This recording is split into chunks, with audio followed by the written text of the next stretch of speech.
بسم اللہ الرحمن الرحیم۔ السلام علیکم۔ ایک مرتبہ مدینہ منورہ سے ایک شخص اپنی ضرورت کا سامان لینے کے لیے کوفہ آیا۔ اسے ایک خاص قسم کا کپڑا چاہیے تھا۔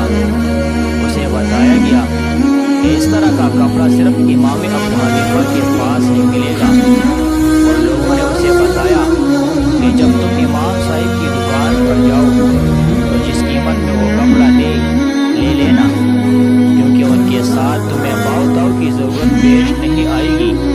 وہ شخص آپ کی دکان پر پہنچا تو امام صاحب کے ایک شاگرد سے ملاقات ہوئی۔ اس نے خیال کیا شاید یہی امام ابو حنیفہ ہے۔ اس نے کپڑا مانگا، شاگرد نے کپڑا سامنے لا رکھا۔ اس نے قیمت پوچھی، شاگرد نے 1000 درہم بتائی۔ اس شخص نے 1000 درہم دیے اور اپنی ضرورتوں سے فارغ ہو کر مدینہ منورہ واپس آ گیا۔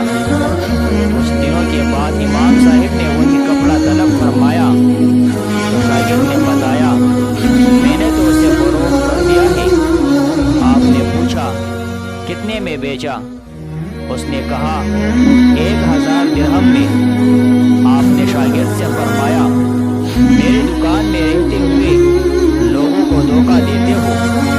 چنانچہ آپ نے اسے اپنی دکان سے الگ کر دیا اور خود 1000 درہم لے کر مدینہ منورہ پہنچ گئی۔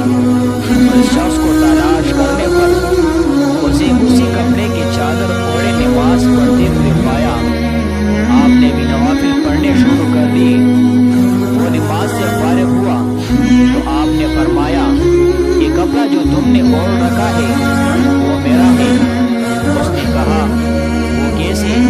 میں تو اسے کوفہ میں امام ابو حنیفہ کی دکان سے 1000 درہم میں خرید کر لایا ہوں۔ آپ نے پوچھا، تم ابو حنیفہ کو دیکھو گے تو پہچان لو گے؟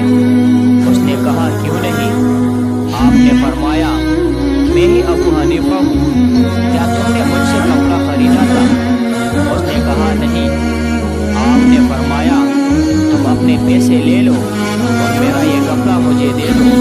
اور اسے سارا واقعہ کہہ سنایا۔ اس نے کہا، میں تو اس کپڑے کو کئی مرتبہ پہن چکا ہوں اور مجھے اچھا نہیں لگ رہا کہ کپڑا واپس کر دوں۔ اگر آپ چاہیں تو مزید اور پیسے لے لیں۔